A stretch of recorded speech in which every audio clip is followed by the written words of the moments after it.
Hi friends, welcome back to my channel ladies fashion ಲೋಕ. ಇವತ್ತು ನಾನು ನಿಮಗೆ ಬೇಬಿ ಕುಚ್ಚನ್ನ ತೋರಿಸ್ಕೊಡ್ತಾ ಇದ್ದೀನಿ. ನೋಡಿ, ಸ್ಯಾರಿ ಗ್ರೀನ್ ಮತ್ತು ಪರ್ಪಲ್ ಕಾಂಬಿನೇಷನಲ್ಲಿದೆ. ನನ್ನ ಚಾನಲ್ನ ಸಬ್ಸ್ಕ್ರೈಬ್ ಮಾಡದೆ ನೋಡ್ತಾ ಇದ್ದರೆ ಒಂದು ಸಬ್ಸ್ಕ್ರೈಬ್ ಮಾಡ್ಕೊಂಡು ನೋಡಿ. ಹಾಗೆ ವಿಡಿಯೋ ಇಷ್ಟ ಆದರೆ ಒಂದು ಲೈಕ್ ಕೊಡೋದನ್ನು ಮರಿಬೇಡಿ. ನೋಡಿ, ಮೊದಲಿಗೆ ನಾನು ಸ್ವಲ್ಪ ಆಲ್ರೆಡಿ ಕುಚ್ಚನ್ನ ಹಾಕ್ಕೊಂಡಿದ್ದೀನಿ. ನೋಡಿ, ದೊಡ್ಡ ಕಣ್ಣದು ಸೂಜಿ ತಗೊಂಡಿದ್ದೀನಿ. ಇದಕ್ಕೆ 87 ದಾರನ ನಾನು ಪೋಣಿಸ್ಕೊಂಡಿದ್ದೀನಿ. 87ನ ಸೂಜಿಗೆ ಪೋಣಿಸ್ಕೊಂಡಾಗ ಅದು 167 ದಾರ ಆಗಿರುತ್ತೆ. ಈ ರೀತಿ ಪೋಣಿಸ್ಕೊಂಡು ಎರಡು ಕಾಂಬಿನೇಷನ್ದು ನಾನು ಪೋಣಿಸಿ ಇಟ್ಕೊಂಡಿದ್ದೀನಿ. ನೋಡಿ, ಈ ರೀತಿ ನೀವು ಕ್ರೋಶೆ ವರ್ಕ್ ಮಾಡ್ತಾ ಇದ್ದೀರಾ ಅಂದರೆ ಈ ರೀತಿ ಕ್ರೋಶ ನಿಮ್ಮ ಹತ್ರ ಇದ್ದೇ ಇರುತ್ತೆ. ಸೊ ಆ ಕ್ರೋಶದ ಸಹಾಯದಿಂದ ನಾನು ಹೋಲ್ನ ಮಾಡ್ಕೊಳ್ತೀನಿ. ಮೊದಲಿಗೆ ಸೀರೆ ಮೇಲೆ ಒಂದು ಭಾರವಾಗಿರುವಂಥದ್ದು ಏನಾದರೂ ಇಟ್ಕೊಳ್ಬೇಕು. ಇಲ್ಲ ಅಂದರೆ ನಾವು ಕುಚ್ಚು ಕಟ್ಕೊಳ್ಳೋವಾಗ ಸೀರೆ ನಮಗೆ ಮುಂದೆ ಬರೋ ಚಾನ್ಸಸ್ ಇರುತ್ತೆ. ಹಾಗಾಗಿ ನಾನು ಥ್ರೆಡ್ ಬಾಕ್ಸನ್ನೇ ಇಟ್ಕೊಂಡಿರ್ತೀನಿ. ಅದು ತೂಕ ಇದೆ, ಅದೇ ಸಾಕಾಗುತ್ತೆ. ನೋಡಿ, ನೀಡಲ್ನ ಈ ರೀತಿ ಹಾಕ್ಕೊಂಡು ನಾನು ಸೀರೆಗೆ ಒಂದು ಸಾರಿ ಹೋಲ್ ಮಾಡ್ಕೊಳ್ತೀನಿ. ಈ ರೀತಿ ಹೋಲ್ ಮಾಡ್ಕೊಳ್ಳೋದ್ರಿಂದ ನಮಗೆ ನೀಡಲ್ನ ಹಾಕೊಳ್ಳೋಕ್ಕೆ ಸ್ವಲ್ಪ ಈಸಿ ಅನಿಸುತ್ತೆ. ಇಲ್ಲ ಡೈರೆಕ್ಟಾಗಿ ನೀಡಲ್ನ ಹಾಕ್ಕೊಂಡು ನಾವು ಥ್ರೆಡ್ನ ಮೇಲೆ ತೆಕ್ಕೊಳ್ತೀವಿ ಅಂದಾಗ ಸ್ವಲ್ಪ ನಮಗೆ ಕಷ್ಟ ಅಂತ ಅನಿಸುತ್ತೆ. ಹಾಗಾಗಿ ಈ ರೀತಿ ಒಂದು ಹೋಲ್ ಮಾಡ್ಕೊಳ್ತೀನಿ. ಸೊ ಈ ರೀತಿ ಹೋಲ್ ಮಾಡ್ಕೊಳ್ಳಿಕ್ಕೆ ನಿಮ್ಮ ಹತ್ರ ನೀಡಲ್ ಇಲ್ಲ ಅಂದರೂ ಪರವಾಗಿಲ್ಲ. ದಬ್ಳ ಅಥವಾ ಸ್ಮಾಲ್ ಸೈಜ್ ಸ್ಕ್ರೂ ಡ್ರೈವು ಆ ಥರ ಇರುತ್ತಲ್ಲ, ಆ ಥರದ್ರಲ್ಲಿ ನೀವು ಮಾಡ್ಕೊಳ್ಬೋದು. ನನ್ನ ಹತ್ರ ಕ್ರೋಶ ಇರೋದ್ರಿಂದ ನಾನು ಕ್ರೋಶದಲ್ಲೇ ಹೋಲ್ ಮಾಡ್ಕೊಂಡಿದ್ದೀನಿ. ನೀಡಲ್ನ ಈ ರೀತಿ ಕೆಳಗಡೆಯಿಂದ ನಾನು ಹೋಲ್ ಒಳಗಡೆಗೆ ಹಾಕ್ಕೊಳ್ತಾ ಇದ್ದೀನಿ. ಹೋಲ್ ಒಳಗಡೆಗೆ ಹಾಕ್ಕೊಂಡು ಈ ರೀತಿ ಸ್ವಲ್ಪವಾಗಿ ನಿಧಾನಕ್ಕೆ ಮೇಲೆ ಎಳ್ಕೊಳ್ಬೇಕು. ನಾನಿಲ್ಲಿ ಥ್ರೆಡ್ನ ಐರನ್ ಮಾಡಿ ಇಟ್ಕೊಂಡಿದ್ದೀನಿ. ಐರನ್ ಮಾಡಿ ಇಟ್ಕೊಳ್ಳೋದ್ರಿಂದ ನಮಗೆ ಕುಚ್ಚು ನೀಟಾಗಿ ಕಾಣಿಸುತ್ತೆ. ನೋಡಿ, ಇವಾಗ ಹಿಂದೆಗಡೆ ಎಷ್ಟು ಬೇಕೋ ಅಷ್ಟು ಲೆಂತಿಗೆ ನಾವು ಎಳ್ಕೊಂಡು ಮುಂದೆಗಡೆಗೆ ಹಾಕ್ಕೊಳ್ಬೇಕು. ನೀಡಲಲ್ಲಿ ನಮಗೆ 167 ಇತ್ತಲ್ಲ, ಈ ರೀತಿ ಮಾಡ್ಕೊಂಡಾಗ ನಮಗೆ ಇದರಲ್ಲಿ 327 ದಾರ ಬಂದಿರುತ್ತೆ. ಮತ್ತು ನಾನಿಲ್ಲಿ ಒಂದು ಎಮ್ಮಿಂಗ್ ನೀಡಲ್ಗೆ ಜರಿ ಥ್ರೆಡ್ನ ಒಂದೆಳೆ ಹಾಕಿ ಇಟ್ಕೊಂಡಿದ್ದೀನಿ. ಈ ರೀತಿ ಹಿಂದೆಯಿಂದ ಮಧ್ಯಕ್ಕೆ ನಾನು ನೀಡಲ್ನ ಹಾಕಿ ಮೇಲ್ಗಡೆ ತರ್ತೀನಿ. ನೋಡಿ, ಹಿಂದೆಗಡೆ ಜರಿ ಥ್ರೆಡ್ಗೆ ನಾನು ಎಲ್ಲೂ ಗಂಟು ಹಾಕ್ಕೊಂಡಿಲ್ಲ. ಸೊ ಅದನ್ನು ಸಿಲ್ಕ್ ಥ್ರೆಡ್ ಎಷ್ಟು ಉದ್ದ ಬಿಟ್ಕೊಂಡಿದ್ದೀವಿ ಅಷ್ಟು ಉದ್ದಕ್ಕೆ ನಾವು ಇಟ್ಕೊಳ್ಬೇಕು ಫಿಂಗರಿಂದ. ಮತ್ತು ಹಿಂದೆಗಡೆಯಿಂದ ಒಂದು ರೌಂಡ್ ತಗೊಂಬಂದು ಉಳಿದಿರೋ ಜರಿ ಥ್ರೆಡ್ ಒಳಗಡೆಗೆ ಹಾಕ್ಕೊಂಡ್ರೆ ಅಲ್ಲಿ ಲಾಕ್ ಆಗುತ್ತೆ. ಇದೇ ರೀತಿ ನೀವೊಂದು 3 ಅಥವಾ 4 ಸಾರಿ ಲಾಕ್ ಮಾಡ್ಕೊಳ್ಬೇಕಾಗುತ್ತೆ. ಸೊ ಇದನ್ನು ಇದೇ ರೀತಿ ಲಾಕ್ ಮಾಡಬೇಕು ಅಂತ ಏನಿಲ್ಲ. ಜರಿ ಥ್ರೆಡ್ನ ಹೂ ಕಟ್ಟುತ್ತಾರಲ್ಲ ಆ ರೀತಿ ಕೂಡ ಕಟ್ಬೋದು, ಅಥವಾ ಈ ರೀತಿ ನೀಡಲ್ಗೆ ಹಾಕ್ಕೊಂಡು ಕೂಡ ಗಂಟು ಹಾಕ್ಕೊಳ್ಬೋದು. ಇಲ್ಲಾಂದರೆ ಕೈಯಿಂದ ಒಂದು 7-8 ಸಾರಿ ರೌಂಡಾಗಿ ಸುತ್ತಿ ಕೊನೆಯಲ್ಲಿ ಗಂಟು ಕೂಡ ಹಾಕ್ಕೊಳ್ಬೋದು.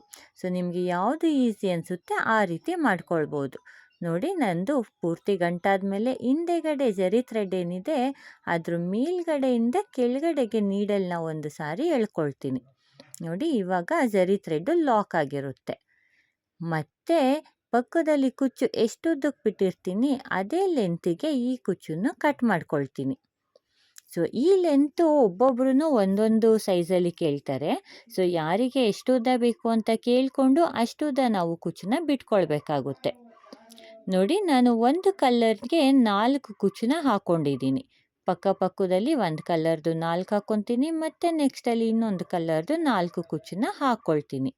ಸೊ ನೆಕ್ಸ್ಟ್ ಕುಚ್ಚು ಕೂಡ ಇದೇ ಥರ ಮಾಡಬೇಕು. ಸೊ ನೀಡಲಿಂದ ಒಂದು ಸಾರಿ ಹೋಲ್ ಮಾಡ್ಕೊಂಡಿದ್ದೀನಿ, ಮತ್ತು ಸಿಲ್ಕ್ ಥ್ರೆಡ್ ಹಾಕಿರುವಂಥ ನೀಡಲ್ನ ಕೆಳಗಡೆಯಿಂದ ಹಾಕಿ ಮೇಲ್ಗಡೆಗೆ ತಗೊಳ್ತೀನಿ. ಮತ್ತು ಅದನ್ನು ನೀಟಾಗಿ ಸಮವಾಗಿ ಇಟ್ಕೊಳ್ತೀನಿ. ಇವಾಗ ಜರಿ ಥ್ರೆಡ್ನ ತಗೊಳ್ತೀನಿ. ಜರಿ ಥ್ರೆಡ್ನ ತಗೊಂಡು ಮೊದಲನೇದು ಕಟ್ಟಿದ್ವಲ್ಲ ಆ ರೀತಿ ಕೆಳಗಡೆಯಿಂದನೇ ನಾನು ಜರಿ ಥ್ರೆಡ್ನ ಹಾಕ್ಕೊಂಡು 3 ಅಥವಾ 4 ಸಾರಿ ಗಂಟು ಹಾಕ್ಕೊಳ್ತೀನಿ. ಸೊ ನಿಮಗೇನಾದರೂ ಜರಿ ಥ್ರೆಡ್ಡು ಮೇಲ್ಗಡೆ ಕಾಣಿಸ್ಬೇಕು ಅಂದರೆ ನಾವು ಹಿಂದೆಗಡೆಯಿಂದ ಹಾಕ್ತೀವಲ್ಲ ಅದ್ರ ಬದಲು ಮುಂದೆಗಡೆಯಿಂದ ಮಧ್ಯಕ್ಕೆ ನೀಡಲ್ನ ಹಾಕಿ ಹಿಂದೆಗಡೆಯಿಂದ ರೋಲ್ ಮಾಡ್ಕೊಂಡು ಬರಬೇಕಾಗುತ್ತೆ. ಆವಾಗ ನಮಗೆ ಜರಿ ಥ್ರೆಡ್ಡು ಮುಂದೆಗಡೆ ಕಾಣಿಸುತ್ತೆ. ಕೆಲವೊಬ್ರಿಗೆ ಜರಿ ಥ್ರೆಡ್ಡು ಮುಂದೆಗಡೆ ಹಾಕ್ಕೊಳ್ಳಿಕ್ಕೆ ಇಷ್ಟ ಆಗುತ್ತೆ, ಕೆಲವೊಬ್ರಿಗೆ ಇಷ್ಟ ಆಗಲ್ಲ. ಹಾಗಾಗಿ ಯಾರಿಗೆ ಯಾವ ರೀತಿ ಇಷ್ಟ ಆ ರೀತಿ ಕೇಳಿಕೊಂಡು ನಾವು ಜರಿ ಥ್ರೆಡ್ ಮುಂದೆ ಹಾಕಬೇಕಾ ಅಥವಾ ಹಿಂದೆ ಹಾಕ್ಕೊಳ್ಬೇಕಾ ಅಂತ ನೋಡಿಕೊಂಡು ಹಾಕ್ಕೊಳ್ಬೇಕಾಗುತ್ತೆ. ನೋಡಿ ಎಲ್ಲನೂ ಒಂದೇ ಸಮವಾಗಿ ನಾವು ಕಟ್ ಮಾಡ್ಕೊಳ್ಬೇಕು. ಸೊ ಈ ಡಿಸೈನಲ್ಲಿ ಜರಿ ಥ್ರೆಡ್ನ ನಾನು ಹಿಂದೆಗಡೆ ಹಾಕ್ಕೊಂಡಿದ್ದೀನಿ. ಇದೇ ರೀತಿ ನೀವು ಪೂರ್ತಿ ಕಂಪ್ಲೀಟ್ ಮಾಡ್ಕೊಳ್ತಾ ಹೋಗಬೇಕಾಗುತ್ತೆ.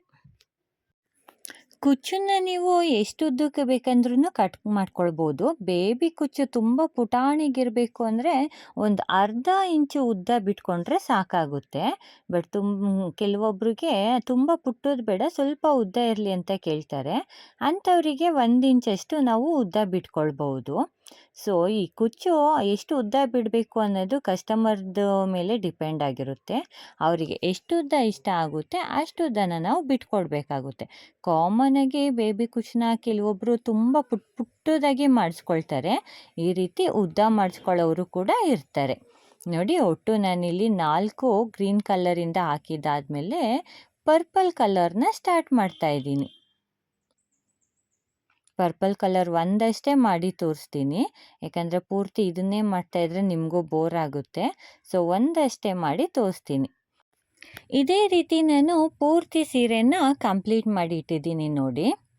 ತುಂಬ ಉದ್ದವಾಗೂ ಕಟ್ ಮಾಡಿಲ್ಲ, ತುಂಬ ಪುಟ್ಟದಾಗೂ ಕಟ್ ಮಾಡಿಲ್ಲ. ಕುಚ್ಚದು ಲೆಂತನ್ನ ನಾನು ಒಂದು ಮೀಡಿಯಮ್ ಸೈಜಲ್ಲಿ ಕಟ್ ಮಾಡ್ಕೊಂಡಿದ್ದೀನಿ. ಸೊ ಇದನ್ನು 4 ಕಲರ್ ಹಾಕಬೇಕು ಅಂತ ಏನಿಲ್ಲ. ಸೊ ಒಂದು ಕಲರ್ನ ನಾವು ಚೇಂಜ್ ಮಾಡ್ಕೊಳ್ಬೋದು. ಇಲ್ಲ 2 ಕುಚ್ಚು ಒಂದು ಕಲರು, ಇನ್ನೆರಡು ಕುಚ್ಚು ಒಂದು ಕಲರ್, ಈ ರೀತಿ ಕೂಡ ಮಾಡ್ಕೊಬೋದು. ಇಲ್ಲ ಅಂದರೆ 3 ಕಲರ್ದು ಕುಚ್ಚನ್ನು ಕೂಡ ಕಟ್ಕೊಳ್ಬೋದು. ಸೊ ಈ ರೀತಿ 5 ಕುಚ್ಚುವರೆಗೂ ನಾವು ಕಟ್ಕೊಳ್ಬೋದು. ನೋಡೋದಕ್ಕೆ ಚೆನ್ನಾಗಿ ಕಾಣಿಸುತ್ತೆ. ಯಾವ ಕಾಂಬಿನೇಷನ್ ಇದ್ರೂ ನಾವು ಎಷ್ಟು ಕುಚ್ಚನ್ನ ಕಟ್ಕೊಂಡ್ರೂ ಈ ಬೇಬಿ ಕುಚ್ಚು ಮಾತ್ರ ಯಾವಾಗಲೂ ನೋಡೋದಕ್ಕೆ ತುಂಬಾ ಚೆನ್ನಾಗಿ ಕಾಣಿಸುತ್ತೆ. ಸೊ ಫ್ರೆಂಡ್ಸ್, ಈ ವಿಡಿಯೋ ನಿಮಗೆ ಇಷ್ಟ ಆದರೆ ಒಂದು ಲೈಕ್ ಕೊಡೋದನ್ನು ಮರಿಬೇಡಿ. ಮುಂದಿನ ವಿಡಿಯೋನಲ್ಲಿ ಮತ್ತೆ ಸಿಗೋಣ ಫ್ರೆಂಡ್ಸ್. ಅಲ್ಲಿವರೆಗೂ ಟೇಕ್ ಕೇರ್.